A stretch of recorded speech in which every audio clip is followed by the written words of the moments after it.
previous lecture we were discussing about the momentum integral equation.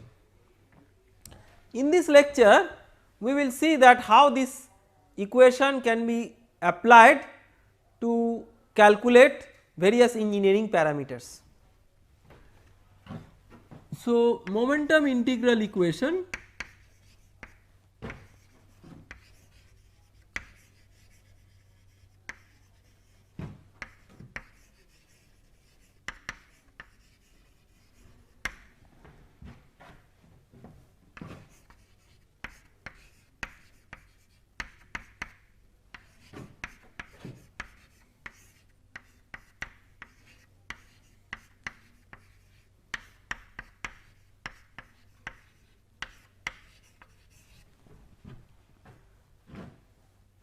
So, now let us say that u by u infinity is a cubic polynomial.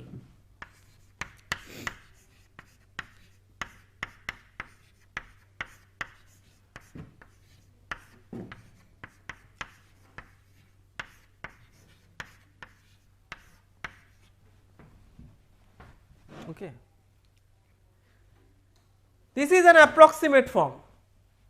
Now we have to obtain these coefficients a0, a1, a2, a3 from the known matching conditions. So we will write the conditions according to priority, because had we considered a linear polynomial, that is a straight line, then only a0 and a1 had to be determined. So only two conditions would be required. So question is which two conditions we will use. So we will write the most prioritized boundary conditions. So the first two boundary conditions that must be satisfied is that at y is equal to 0, u is equal to 0, this is no slip.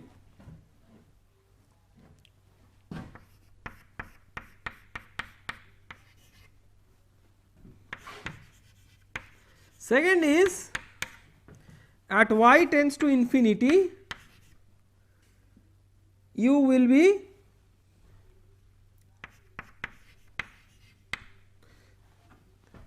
or at y tends to infinity is physically replaced by y equal to delta, because at delta velocity becomes 99% of u infinity. So this will be u equal to u infinity. So this is the boundary condition of our velocity at y is equal to delta. Then the third is at y is equal to delta,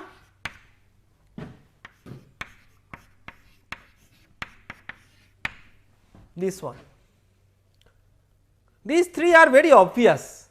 Here 4 coefficients are there, so you require a fourth one. Can you tell what is the fourth one? So for getting the fourth one, we should appeal to the boundary layer equation at the wall.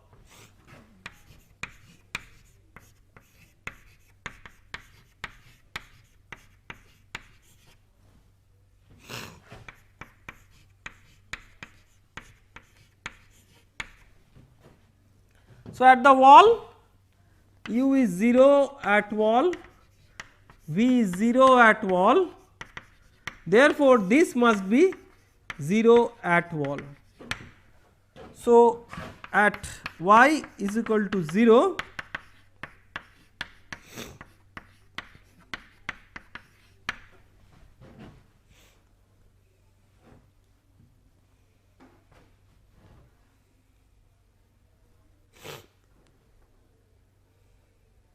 okay. So with these conditions you can calculate a0, a1, a2 and a3. So let us substitute this and I will tell you the final answer with which we can proceed. This is very trivial algebra. So at y is equal to 0, u equal to 0, that means a0 is equal to 0. At y is equal to delta, u is equal to u infinity, that means a0 plus A1 plus A2 plus A3 at y is equal to delta del u del y is equal to 0. So, let us calculate what is del u del y is u infinity A1 by delta plus 2 A2 y by delta square plus 3 A3 y square by delta cube. So, at y is equal to delta del u del y is equal to 0, right. So, at y is equal to delta, if del u del y is equal to 0, that means you will get 0 is equal to A1 plus 2 A2 plus 3 A3, and at y is equal to 0, del 2 u del y 2 equal to 0. So, del 2 u del y 2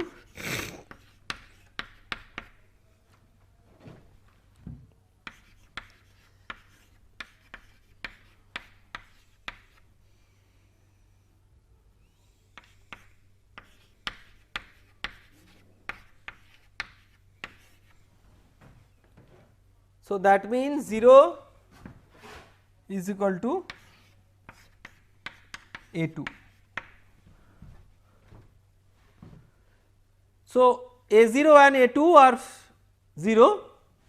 So, let us make those 0 here.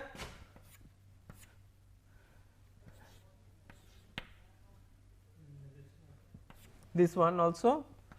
So, A1 plus A3 is 1 and A1 is minus 3 A3.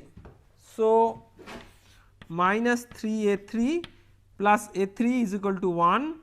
So, A3 is minus half and A1 is equal to 3 by 2. So, the velocity profile becomes u by u infinity is equal to 3 by 2 y by delta minus half y by delta cube.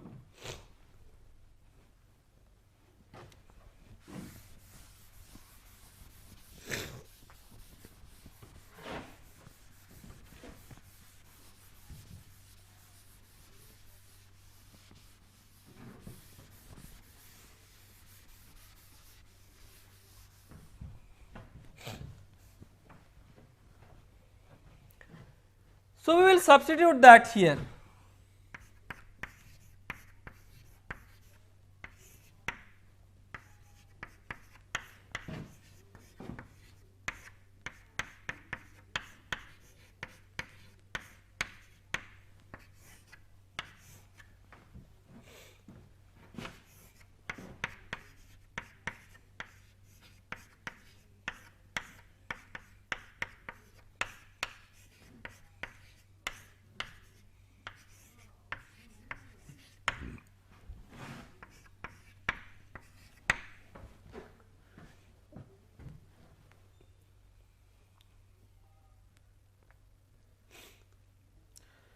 Then I will just outline the method of integration, because this is just a polynomial integration, there is no big trick in this. All of you can do this, but I mean there are good systematic ways of doing it, like you assume y by delta is equal to eta, then you have dy is equal to delta d eta. So, what is tau wall? So, del u del y is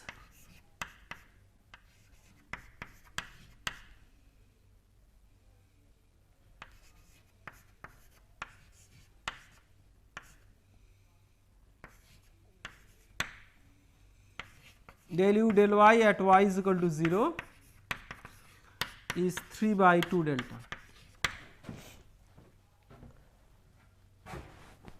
So, this becomes 3 by 2 delta rho u infinity square is equal to d delta dx. This delta will come out of the integral, this will become 0 to 1 3 by 2 eta minus half eta cube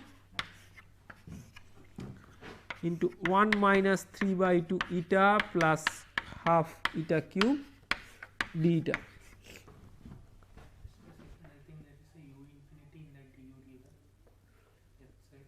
Left side there is a u infinity, right.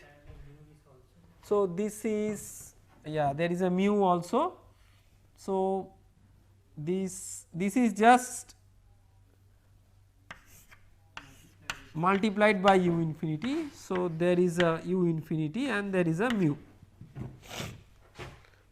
So, this is del u del y, that multiplied with mu is the wall shear stress. So, now let us say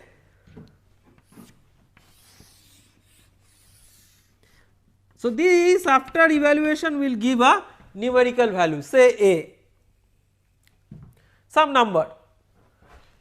So, you can write 3 mu u infinity by 2 delta rho u infinity square is equal to a d delta dx.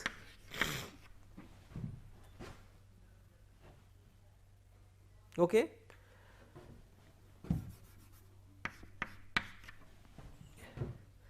That means you can now cancel one u infinity, mu by rho will become nu. So, delta d delta is equal to 3 by 2 by nu by a dx, right. So, if you integrate this, delta square by 2 is equal to 3 by 2 mu by a x plus a constant c. So, what is this constant c? As x tends to 0 plus, delta is tending to 0, that is the edge of the boundary layer.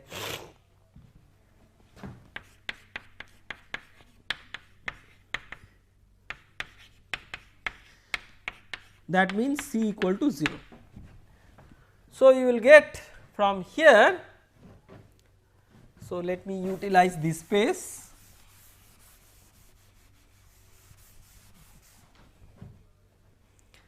You will get delta is equal to delta square is equal to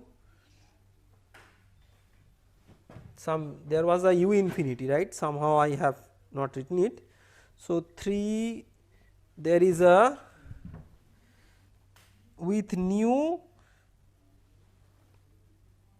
where will be u infinity? Denominator, right, here, right. So, delta square will be 3 nu x by a u infinity.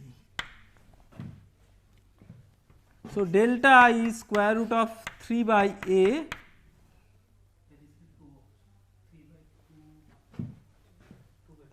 okay 3 by a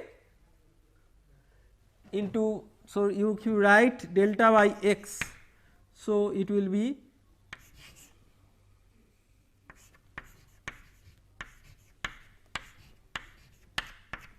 this one.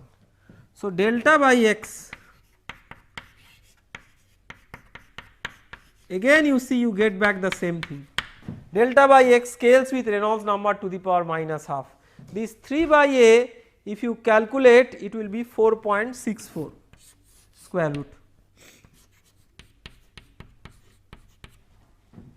So, you can check this calculation, go through the algebra and see whether you are getting this 4.64. See, the Blasius solution was delta by x is equal to 5 Reynolds number to the power minus half. In this case it is 4.64, not that bad, considering that this is very approximate, and whatever is this approximation, this will be further less if you calculate the skin friction coefficient and the drag coefficient, that I leave on you as an exercise. The method of skin friction coefficient and drag coefficient calculation is exactly the same as we followed for the similarity solution.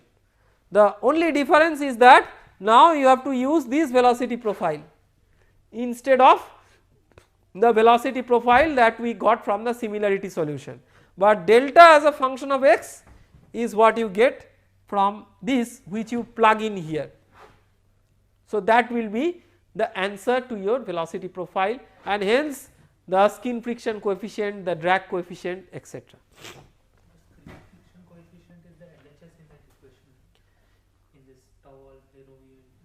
The skin friction coefficient will not be in the very first equation. Which one? The very first. Yes, only half will be there. So, the skin friction coefficient, to calculate the skin friction coefficient you can simply calculate this term, but see this is tau wall by rho u infinity square, but skin friction coefficient is defined as tau wall by half rho u infinity square. So, 2 multiplied by this. So, if you integrate this, and now you know u as a u by u infinity as a function of y and x. So, you can put here and integrate, you will get the dependence on Reynolds number. So, typically you will see that Cfx scales with Reynolds number to the power minus half locally, and CD is scales with Reynolds number to the power minus half based on the length L.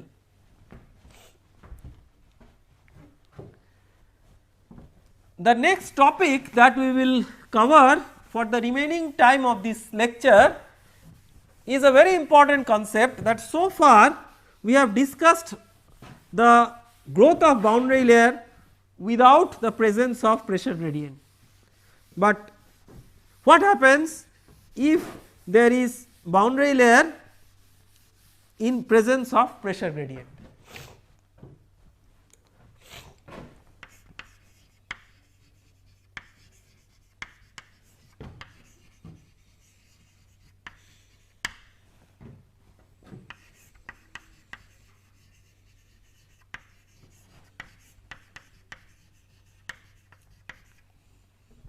This is a very interesting topic, because if we understand this properly, we will get a clue of the motion of various sports balls and how the boundary layer growth affects their motion. So, imagine that there is a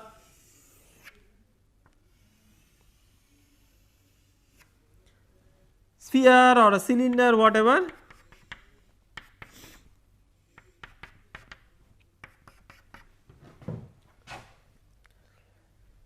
and there is a free stream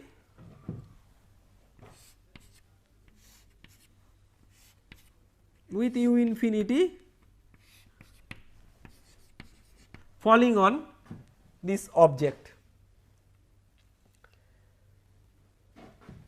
So, what happens to the streamlines? The streamlines which are far away from the cylinder or sphere will not understand the effect of this. So, that far streamline will be straight and parallel to this.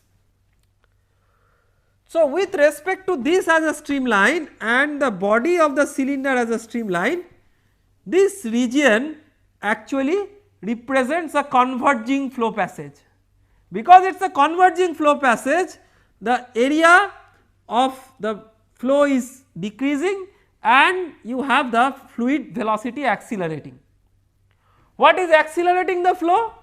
It is a driving pressure gradient that is accelerating the flow, because if you imagine the far stream, it is outside the boundary layer, so viscous effects are not important.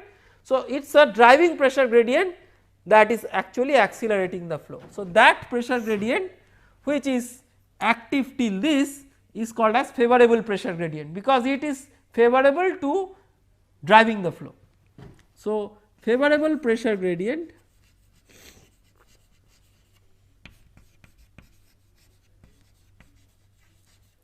which is given by dp dx less than 0. So, that is on this side. On the other side,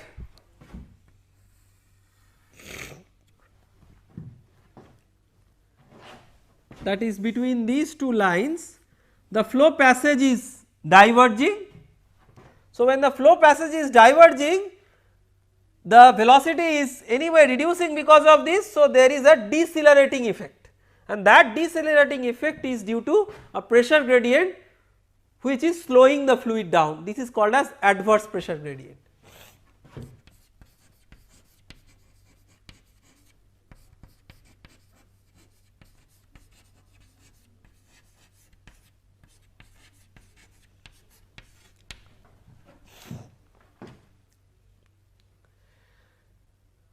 So, in this region, the difference between these two regions is that in this region the fluid will anyway accelerate in the outer stream. In the inner stream it will be slowed down by viscosity, but the favorable pressure gradient outside the boundary layer will try to drag the fluid. So, there will be a monotonous growth of the boundary layer. However, in this region what happens? In this region, let us consider a location like this. The acceleration of the inertia of the fluid which the fluid gained here will still try to drive the fluid. The pressure gradient is opposing the fluid in the bulk, and at the wall the viscous effect is also opposing the fluid. So, the poor fluid which only has its inertia to support, but pressure gradient is opposing it, viscous force at the wall is also opposing it, and it comes to a condition that this fluid cannot sustain its forward momentum anymore. So, when the fluid cannot sustain its forward momentum anymore, there can be a local backflow. So, if there is a local backflow close to the wall, we say that the boundary layer has separated, because this point is artificially a point of zero velocity. So, as if the solid boundary has shifted to this to make sure that there is a monotonic growth in the boundary layer. Actually, there is no monotonic growth in this region, and there is a low pressure region that is created at the back of this after boundary layer separation. As I told earlier that because here there is boundary layer separation, boundary layer theory cannot be used, because there is no monotonous growth of boundary layer. So, for boundary layer separation adverse pressure gradient is required, but adverse pressure gradient does not necessarily mean that there will be boundary layer separation. So, adverse pressure gradient is a necessary condition for boundary layer separation, but not a sufficient condition, because despite having adverse pressure gradient the fluid might be still having some inertia to maintain the forward motion. But having adverse pressure gradient is a necessary condition, without that boundary layer separation will not take place. So, with this physical understanding of the role of the adverse pressure gradient, so when the boundary layer has separated or got detached from the wall, the consequence is that in this region there is a low pressure and on this region there is a high pressure, because there is a driving pressure gradient, and because of this there is a pressure distribution across the body which is now no more symmetric, and because of this pressure distribution there is a drag force. This drag force is called as form drag or pressure drag. Why this is called as form drag or pressure drag is because this depends on the geometric form of the body and it is a function of the pressure distribution on the body. That is why the name form drag or pressure drag. So, we have learned by this time two important sources of drag forces. One is skin friction drag, another is form drag or pressure drag. Net drag is a resultant consequence of this. This is due to tangential force, this is due to normal force. So, how do you consider the drag force? So, whatever is the resultant force distribution, the component of that force in the direction of the flow is called as drag force. So, that component, a part will be due to skin friction and a part will be due to form drag or pressure drag. Now, what we will try to do is, we will try to draw the velocity profiles, the velocity gradient profiles and the second derivative of velocity for the cases of dp dx less than 0 and dp dx greater than 0, assuming that in both cases for dp dx less than 0 anyway there will be no boundary layer separation. For dp dx greater than 0 we will assume that it is still such that boundary layer separation has not occurred. So, what we will do is we will make a plot of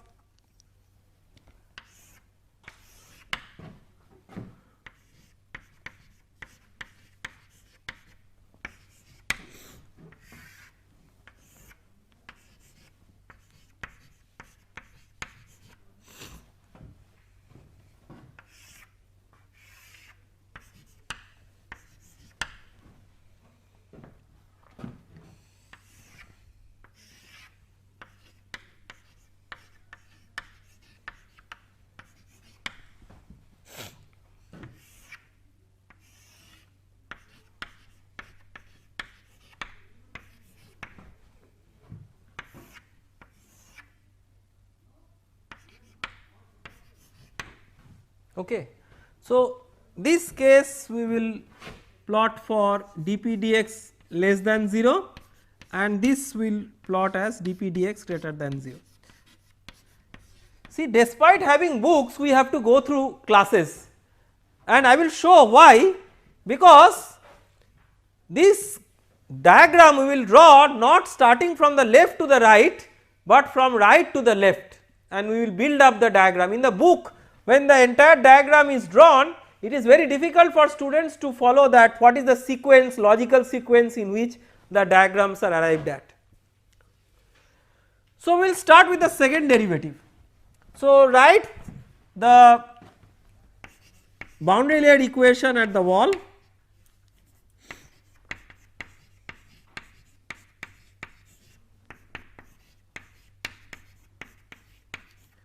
Now, there is a minus dp dx term. So, at the wall u wall is 0 and v wall is 0. So, at the wall d2u dy2 is equal to 1 by nu dp dx, right.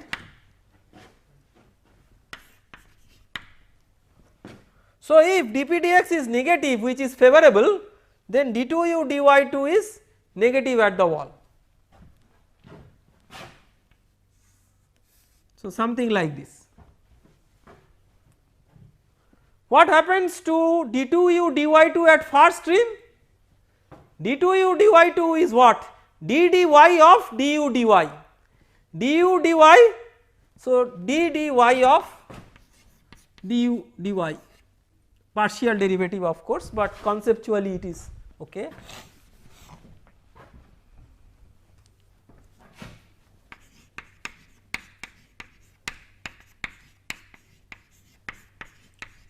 So, del u del y decreases with y, increase in y, right, because it has to be 0 at the far stream. So, this is negative in the far stream. So, you will have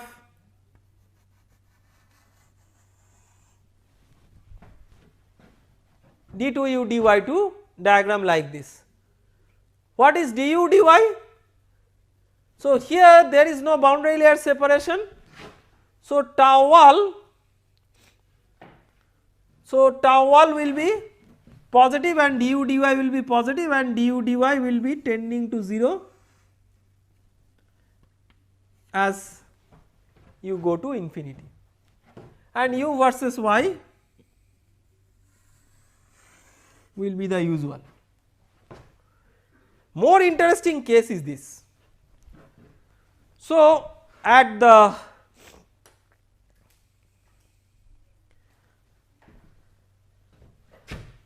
wall, if dp dx is greater than 0, then what is d2u dy2? It is positive. Far from the wall, d2u dy2 has to be negative. So, it is asymptotically 0 somewhere. So, it is negative far from the wall, positive here, that means because it is continuous it must have somewhere crossed the y axis, right.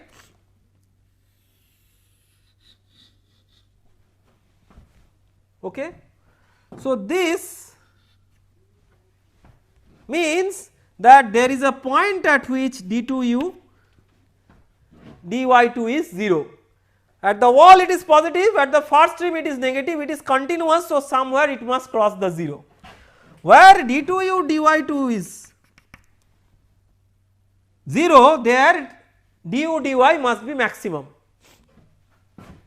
So, you can have a du dy plot like this, and where du dy is maximum, you will have a point of inflection in the velocity profile.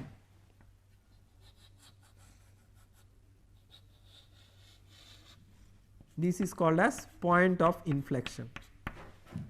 So, this point of inflection is a hallmark of the possibility of boundary layer separation. So, by physically looking at the velocity profile, if you can identify a point of inflection, then you may sense that there could be a possibility of boundary layer separation. So, to summarize, we have discussed the boundary layer in presence of pressure gradient, in the absence of pressure gradient to begin with, and now in the presence of pressure gradient we have identified that there are two types of drag forces, skin friction drag and form drag and pressure drag. Question remains that for different types of flows how these drag forces vary. For example, if the flow is not laminar but turbulent, then how this drag force will change.